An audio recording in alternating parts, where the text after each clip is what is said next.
వందే భారత్ కు స్టాపింగ్ ఇవ్వండి. South Central Railway General Manager ను కోరిన జోనల్ రైల్వే యాజెస్ కన్సల్టెన్సీ కమిటీ మీటింగ్ మెంబర్ గా డాక్టర్ జూలకంటి శ్రీనివాసరావు.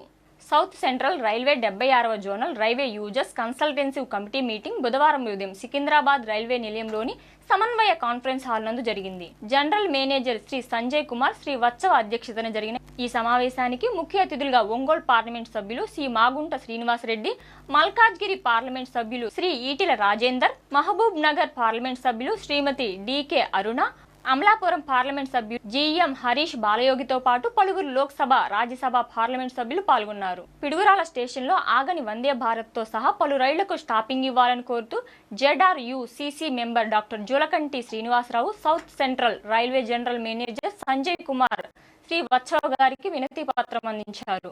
అనంతరం దుశ్శాలువాతో రైల్వే జనరల్ మేనేజర్ ను ఘనంగా సత్కరించారు.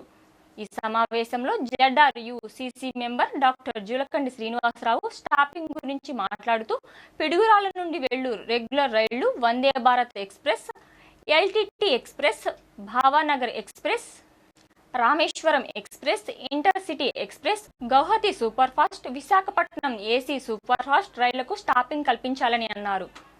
స్పెషల్ ఫేర్, స్పెషల్ రైళ్లు వెళంకిని, దిబ్రూగర్, విశాఖపట్నం, తిరుపతి, అగర్తల, కటక్ ఎక్స్ప్రెస్లతో పాటు అన్ని స్పెషల్ రైళ్లకు పిడుగురాల్లో స్టాపింగ్ కల్పించాలని కోరారు. నూతన రైళ్లు గురించి మాట్లాడుతూ నడికుడి శ్రీకాళహస్తి నూతన రైలు మార్గంలో కొత్తగా రైళ్లు నడపాలని కోరారు. ఈ విజ్ఞప్తులను పరిశీలించి పరిష్కారానికి కృషి చేస్తానని జనరల్ మేనేజర్ శ్రీ సంజయ్ కుమార్ శ్రీ వత్సవ సమావేశంలో తెలిపారు. ఈ సమావేశంలో రైల్వే డిప్యూటీ జనరల్ మేనేజర్ ఉదయనాథ్ గారితో పాటు ఇతర రైల్వే ఉన్నతాధికారులు, జెడ్ఆర్యుసిసి సభ్యులు తదితరులు పాల్గొన్నారు.